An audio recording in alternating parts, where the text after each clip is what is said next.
You are listening to the Navigating Adult ADHD podcast, where it's all about education, support, and coaching for adults with ADHD. I'm your host, Zena, a late diagnosed ADHDer, here to help you unpack the challenges, frustrations, and the positive side of living with ADHD. With my no BS approach, I'll help you to better understand your unique ADHD brain and how you can work with it to feel better, increase your self-confidence, improve your relationships, and ultimately achieve your goals. Hello, my friends. Welcome back. We are here on the Navigating Adult ADHD podcast today. And I am recording this in between coaching sessions with clients today. And I just have to tell you, I love my job. I love the work I do. Don't get me wrong. There are hard days. There are ups and downs. There are days when I don't feel like working, right? But I love what I do.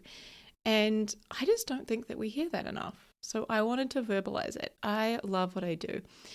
One of the things I really love about being an ADHD coach and, working with other people who have a brain like me is normalizing the experiences that we have as people with ADHD. I love being able to tell someone, hey, I do that too, or hey, this is really common in our community. This is something that many of us experience, and you are not alone. Like, these are the things that I wished I had known years ago, right? Because so often I felt so isolated and like I was the only one who did that or experienced that or struggled with that. So one of those things I want to offer you is when you have something in your head that sounds really good, and say, for example, you're in a meeting and somebody asks you a question and you know in your head how to answer that question and like it sounds really good, and then it comes out of your mouth and you say some things that you're like, what the fuck did I just say? Like, oh my God, I can't believe I said that. Or did that even make sense? Like, that's not what I was trying to say. Like, when what's in your head is not articulated through your mouth, that one is so common for us. I experience this, I would say, almost daily. And it actually happens when I'm with my clients. And one of the things I will often say is, hey, did that land for you, or did that make sense? And that's an opportunity for them to say, actually, no. And I will often say that because what's in my head did not come out of my mouth the same way. So I just want to offer that to you. If you experience that too, my friend, you are not alone. That is super common for us. Okay. So today we are talking about hypersensitivity when you have ADHD. So I have been coaching ADHD brains for a number of years now, and I have had this theory for a while that I was absolutely delighted to find confirmed by other ADHD experts, doctors, and psychologists. So having ADHD means that we are hypersensitive. And that to me is fascinating and delightful to know, okay? When we have ADHD, okay, we have a nervous system that is wired differently. That means our brain and our bodies experience the world differently. And because of that, we are hypersensitive in more ways than one, which we're going to explore in this episode. I recently saw a video that beautifully demonstrated this, and it was a video, I think, on Instagram, and it was by Alex Partridge, I want to say, but he is the host of the ADHD Chatter podcast, and he has a lot of incredible experts on there.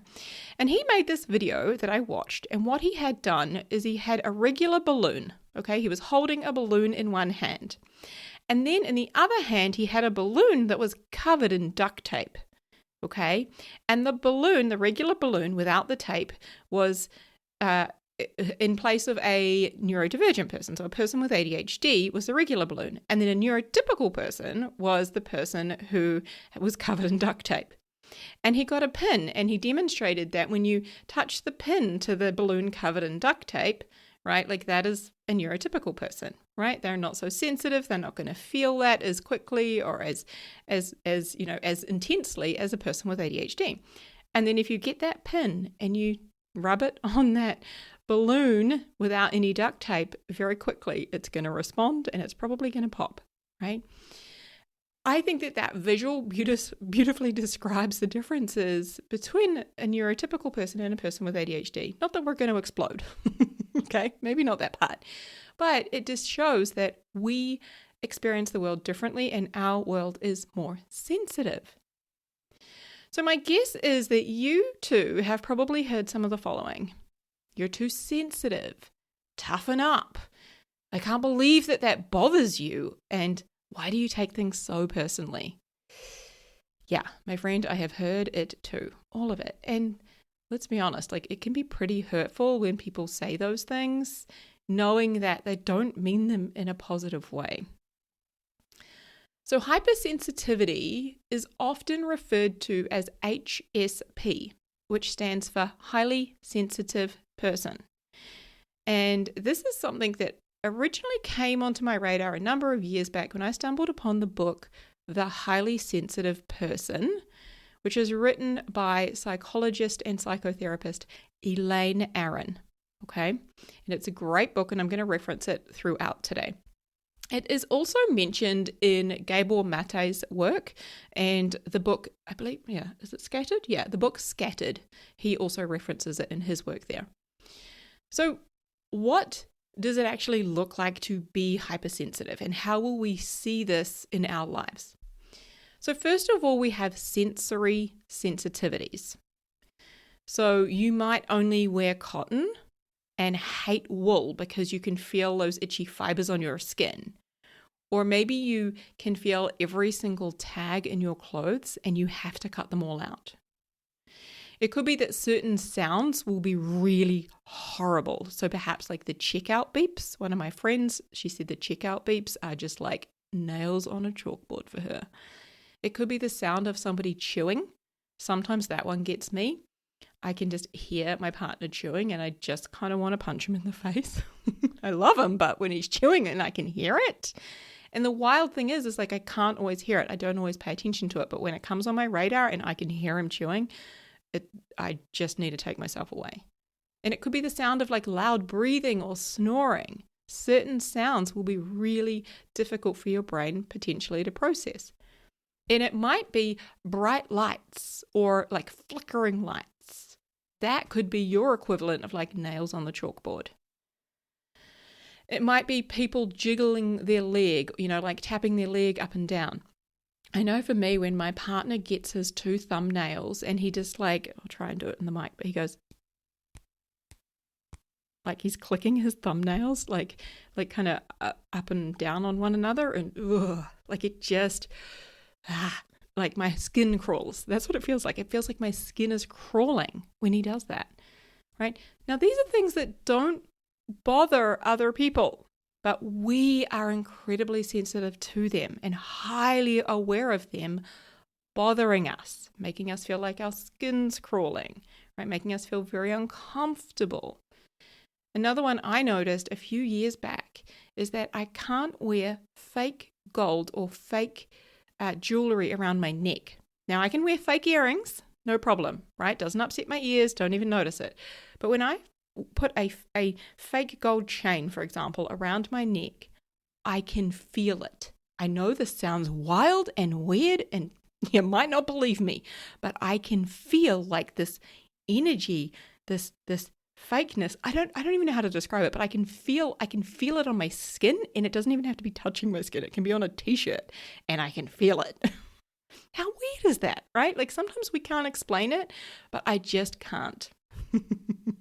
So that, my friends, is what sensory sensitivity can look like. And oftentimes, I think it was Ned Hallowell who first said that it will be one sense specifically, or one or two that will be very heightened for us, that we will notice a lot of kind of perhaps irritations or difficulties or uncomfortableness with, okay? So then we have body sensitivities.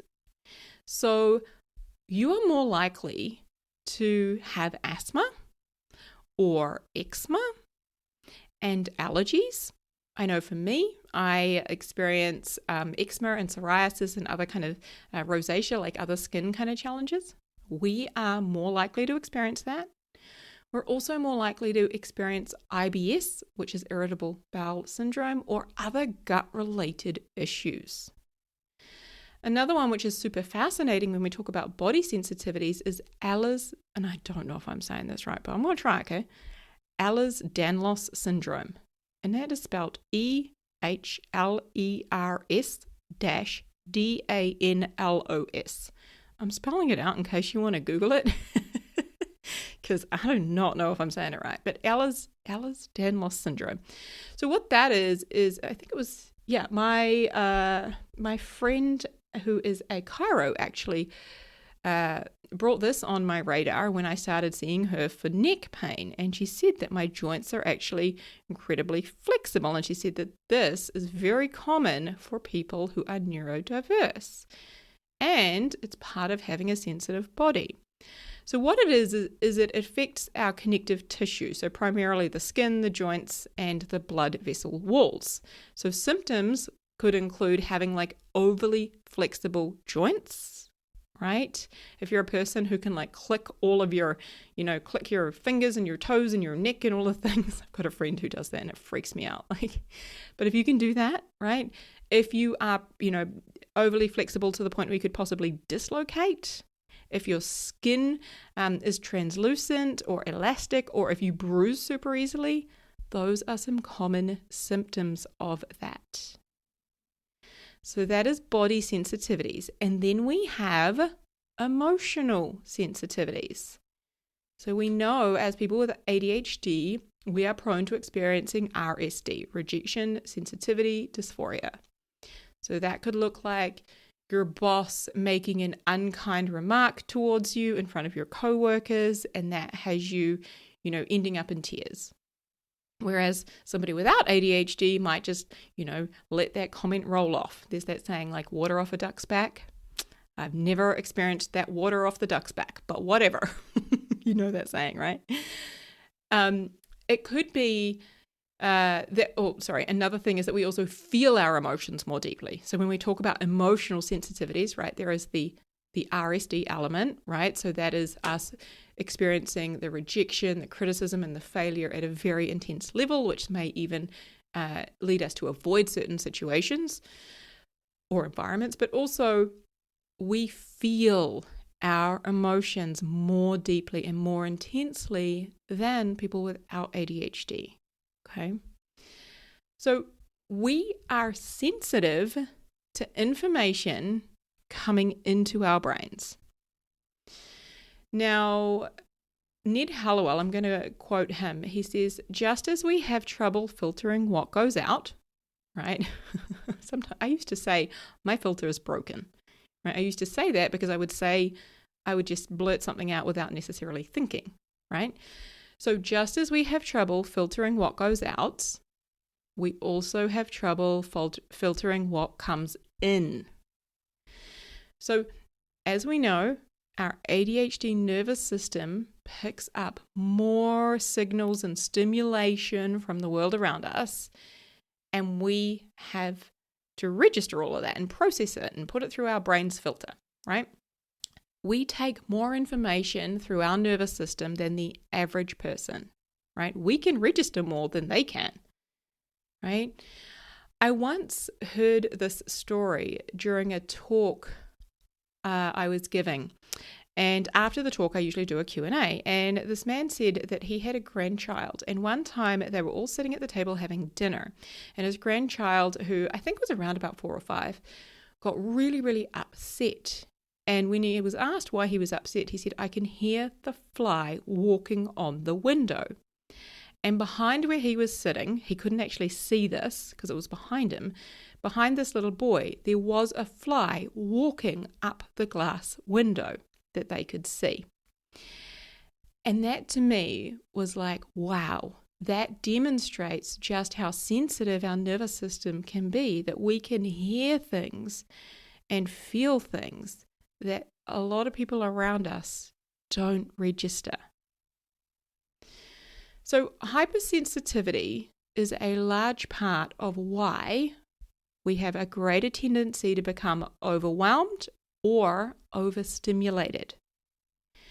And it also plays a big role in why we are more likely to experience a state of fight or flight. Okay, so to be exact, we've got fight, flight, freeze, fawn, and fib. So those are the 5 stress responses that we might experience when things become too much for us, or too intense, or too stressful, or too overwhelming for our brains. So, for example, if you were in a large crowd of people, maybe you're at a sports game in the game, like we've been watching the All Blacks recently. So the All Blacks played, I think it was Fiji at the weekend, and we're watching that, right? And I think they were playing in, was it San Diego? They were somewhere in California, and the stadium that they were playing at was massive, and there was like people everywhere. I was thinking there's got to be thousands of people there. Like imagine when the game is over and everybody tries to leave. Imagine the chaos and the noise and the busyness and the pushing and the shoving and all of it, right? So imagine you're there and that for you becomes overwhelming and it just becomes too much for your brain. You might start shutting down, or maybe you make a break for the exit and just leave your friends behind because you just got to get out of there as soon as you can. Or maybe you just start like yelling at the people around you, like, stop touching me. What are you doing? Stop pushing me. Like maybe you cry, right? That's an example of what it might look like to experience fight or flight and go into a stress response when we become overstimulated because of our hypersensitivities, okay? This also speaks to why we mask. Okay, why we mask our ADHD. And I'm saying speaks to because it's not all of it, but it's an element of why we do it, right? Because masking may feel like we're wearing a form of armor or protection from the world around us. It helps us, feel and be less sensitive because we can create that, armor or protection through masking. So while it is easy for us to see being highly sensitive as a negative, and I don't want to dismiss the difficulties and the hard parts of, being a sensitive person in a world that was not created for us or, built by us, I also want to highlight that being highly sensitive is not a character flaw. Okay? These things, they're not character flaws at all. Having hypersensitive abilities also means that we are deep thinkers. It means that we are highly empathetic. It means that we're intuitive and we are good at noticing like subtle signs and signals around us that other people aren't. It means that we have more attention to detail than most people, and we see outside of the box. We see the world differently, which supports our creativity, right? These are things that help us to connect with other humans on a much deeper level, right? These sensitivities help us to do well at work, to create art, to bring new ideas and creations into the world.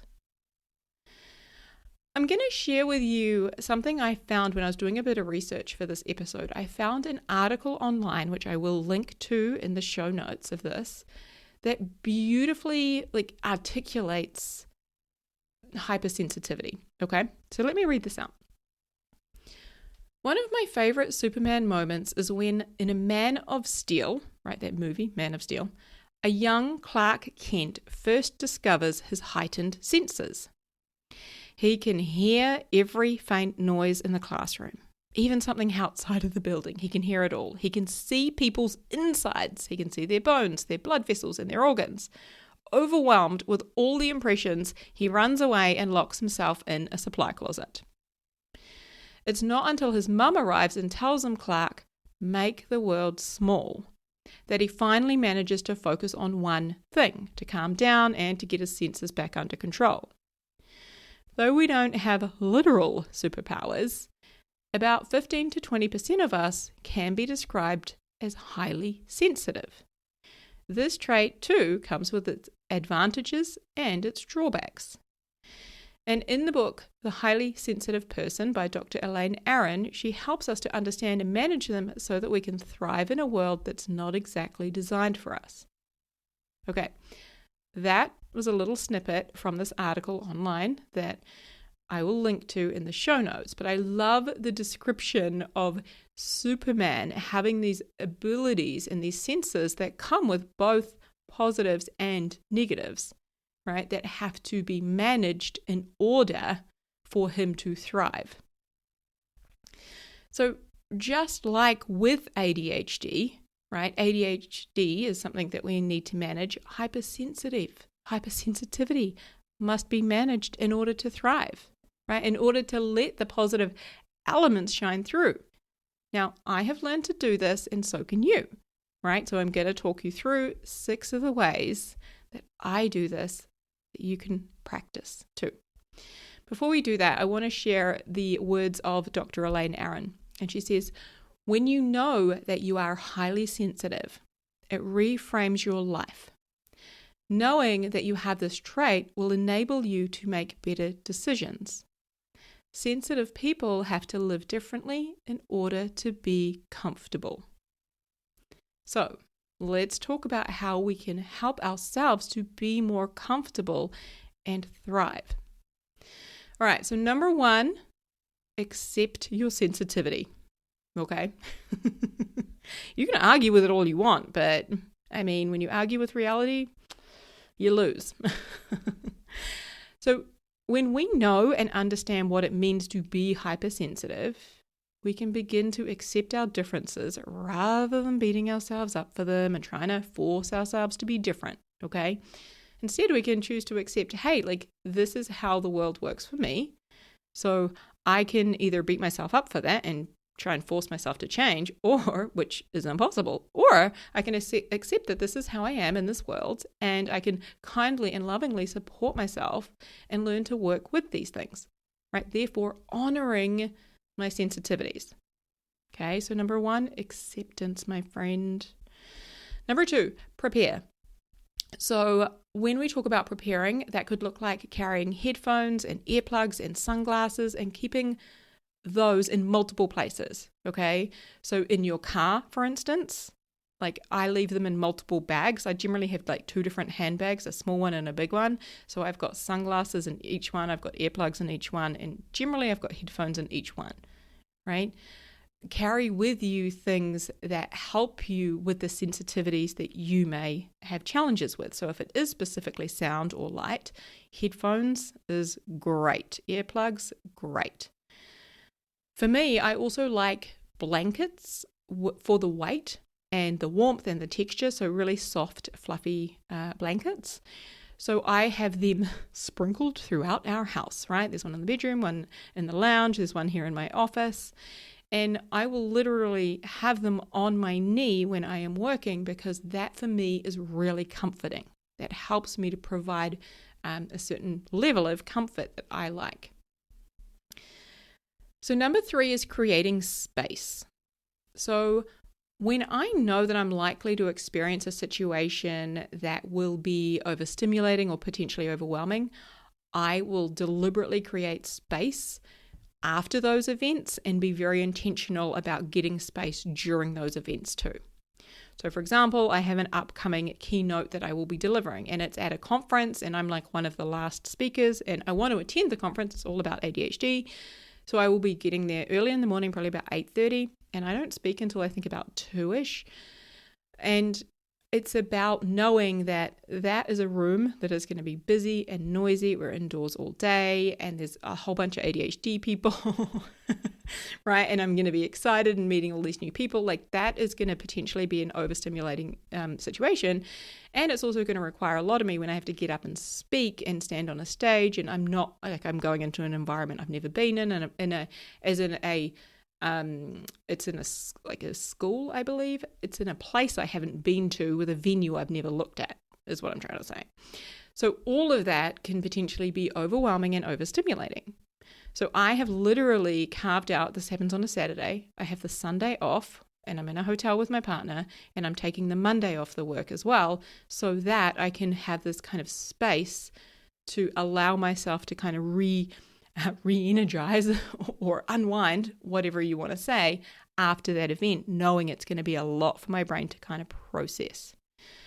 And another thing I will be doing during the event is deliberately, as long as it's not raining, getting outside and just kind of wandering around a little bit, even in the car park, just getting outside, getting some fresh air and wandering around, and going to the toilet for extended toilet breaks. We are literally just sit on the toilet, like sit on the lid of the toilet and just take some breaths. This is one I use a lot, okay? So some other examples where you can create spaces after going to a concert with your friends, if that's something that might overstimulate you. If you go to a mall and you know that that potentially could be quite a lot for you, right? Anytime you experience RSD and experience some rejection or criticism, create some space for yourself. So what that could look like sometimes is it might mean canceling plans to honor the space that you need to allow yourself to kind of, re-energize, right? To put a bit of, to add the color back in to you in your life, right? I like that visual picture of like, we're kind of just allowing ourselves to like get the color back. So as I said, I will literally use the toilet break to do this. At home, in a meeting, in public, just going to the bathroom and just taking some deep breaths and just having that time. My friend, you do deserve to have that space when you need it, so don't be afraid to take it, right? Sometimes we just have to get up and we've got to go take it. Number 4 is saying no. Like, this is an art and a practice, okay? Something I used to really struggle with, and I appreciate that this may not come easy, but this skill that we can develop where we put boundaries in place, where we listen to ourselves and we say no, it helps hugely so that we can avoid burnout, avoid overstimulation and overwhelm and all of these things, okay? So for example, if your friends invite you out to dinner, right? Out to town. I've got a different example. If your friends invite you out for a night out on the town, okay, like, clubbing and music and all of that, like it'd be quite loud and there'd be alcohol and all those things, right? And if you've been in that situation, you already know, I actually don't like being in that situation and I don't really want to do that again. Like, it takes a lot to recover from that and I don't really enjoy it. It is okay for you to say, thank you, I love you, and I'm not going to come. Okay, that's a beautiful example of where you could say no. One of the ways in which I do this is when I go out in the evenings, I'm just not an evening person and it takes a lot of mental, emotional, physical energy for me, like to be out in the evenings, and it can easily become overwhelming and overstimulating and just too much for my brain, especially being the end of the day. And I feel like I've been humaning all day, and come the end of the day, like I'm just heightened. My senses are heightened and I'm like, no. So what that looks like is when I go out in the evenings, if I do choose to go out, and to be honest, I will often say no. Like, I will often say no when I am asked out for evening things. But on the occasion I do choose to say yes, I will be the first person to leave quite happily. My friends all know it. I had a good friend who had a wedding not that long ago, and I was the first person to leave. I left, I think at like 9:30. I was like, I'm done. I already knew I was going to do that. I had arranged for my partner to pick me up and everything. He wasn't invited. I went with another friend, but anyway. But I'm just so okay with that, because that is the best thing I can do for me, is to say no and to be like the first person to leave, so that I don't really pay for it or struggle with it so much later. Okay, so number 4, saying no. Number 5 is paying attention to sleep. My friends, sleep is a big one. We all know we don't function that great without a lot of sleep. Less sleep means less ability to filter and process all of our sensitivities, okay?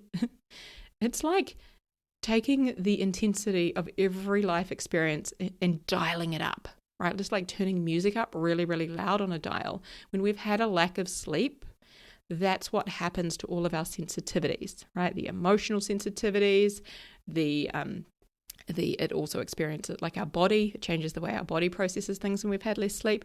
And then, of course, the sensory sensitivities. We've taken the dial and we've just turned it up.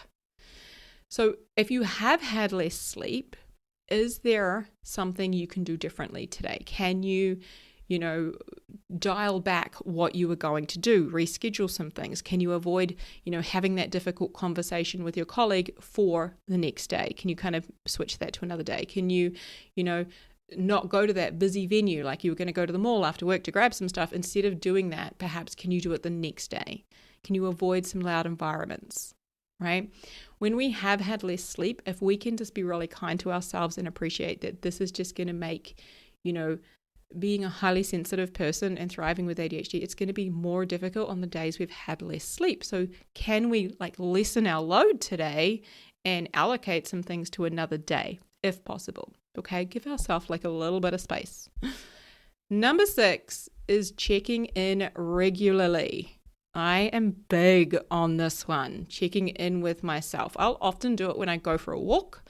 So I walk morning and night, but morning and late afternoon. And I'll do it generally on that late afternoon walk. Okay. And I'll be like, what am I feeling? What am I experiencing? What's going on? How much have I got in the tank? I'll ask some questions to kind of check in. So when I talk about checking in, before you overload yourself by going out for dinner with your friends after work, check in to see how are you feeling. How are you feeling mentally, emotionally, and physically? I love to ask the question, how much do I have in the tank? And is it enough for this next thing? Right? Are you able to have more stimulation and more sensory inputs, or are you maxed out already? Okay, check in regularly. So last week, to speak to this, last week I was recovering from having been sick. So the kids all had a cold, and then I got it, and then I developed laryngitis. That means I lost my voice. Can you tell I'm a little husky still? But I'm good now. However, thankfully I did not have to record a podcast for y'all, because that could have been interesting. But because I was unwell and I had, less in the tank, what happened was I was checking in with myself regularly. And I did need to cancel a couple of days of work and some of my client calls. And come the evening, there were a couple of days where I said to my partner, hey, rather than sitting here and having dinner with you and the kids at the dining room table and just hanging out with you guys, I actually need to go to bed, and I'm going to have soup and toast and sit in bed and just watch some Netflix, right? Because I was maxed out. I couldn't do any more sensory inputs. The kids are often quite loud and silly, and just I didn't have any left in the tank to handle that. Now, fortunately, I'm in a relationship where my partner is like, yep, no worries, you go upstairs, do what you got to do, and I will take care of the kids. I appreciate for my solo moms out there and for my people who have less supportive partners that is not an easy one. Okay, I want to honor that because I coach some of y'all and I love you guys. So it's about seeing where you can create that space that you need, where you can, ask for support and ask for help. And that's a big part of this checking in with ourselves is there somewhere I can ask for support and ask for help, right? I think we could have a whole episode on that because let's be honest, some of us struggle with asking for help or communicating what it is that we need, okay? Which is one of the ways in which we can have our own backs is to communicate what we need and to ask for help, all right? So I have given you 6 different ways here, 6 different things that I do that I want to invite you to play with when it comes to embracing and working with your hypersensitivity, okay? However, I want to invite you to just pick 1 or 2, all right? Come on, we can be all or nothing, huh? You're with me? ADHD is all or nothing most of the time. So I just want to invite you just to play with 1 or 2 this week. Try them out. It's kind of like clothing, right? I've given you 6 things here, and it's like you're going to try it on and see if you like how it fits, right? See if it works good for you, if it's comfortable. Try it out for this week. Pick 1 or 2 of these 6 things and try them out. I'll read them out again. So number 1, accepting your sensitivity, which means no more beating yourself up for it and trying to make yourself different. Instead, honoring that you are sensitive. Number 2, preparing, right? Preparing looks like, whether it be having headphones and sunglasses and earplugs and weighted blankets and all the things, putting those in all the places to help you. Even at work too, what can you have at work? Is it fidget spinners? Is it, earplugs? What is it that can help you at work? Number 3, create space. Okay, so, can you put some buffer time in for any situations could potentially be overwhelming or overstimulating? Allowing yourself that space and being deliberate about creating it. Number 4, saying no. I'm just going to leave it there. Number 5, paying attention to your sleep and altering your schedule accordingly. And number 6 is regular check-ins with yourself. Checking in with how you're feeling, how much you've got left in the tank, and whether or not you're able to have more stimulation, more sensory inputs, or you're at capacity. Okay? So again, I invite you to pick 1 or 2, play with them this week. Now, if you want to learn more about like hypersensitivity and what it means to be a person who is highly sensitive, I recommend the work of Dr. Elaine Aron, and especially her book, which is The Highly Sensitive Person. And on another note, I do just want to say, because I find this whole hypersensitivity so incredibly fascinating, I love this stuff. If you have discovered a unique or unusual sensitivity that you have, I would love for you to share it with me. I would absolutely love to hear from you. So you can hit me up over on social media, whether that be Instagram or Facebook. On Facebook, I think it's ADHD with Zena. And on Instagram is navigating.adult.adhd. And you can also email me, okay, through my website. You can just click the contact us tab and you can just literally flick me an email. But I would love to really normalize and also raise awareness of what hypersensitivity looks like amongst our ADHD community. I would love your help in doing that. All right, my friends, that is it. Have a beautiful week. Huge love to you. I'll speak to you soon. If you are loving what you're learning here on the podcast, but you still feel like your ADHD is holding you back, I can help. Using evidence-based coaching tools and my own experiences, I'll help you to manage your emotions and feel better, to increase your productivity, grow your self-confidence, and create the life that you were meant for. Visit zenajones.com/thrive and schedule an ADHD support session to get started.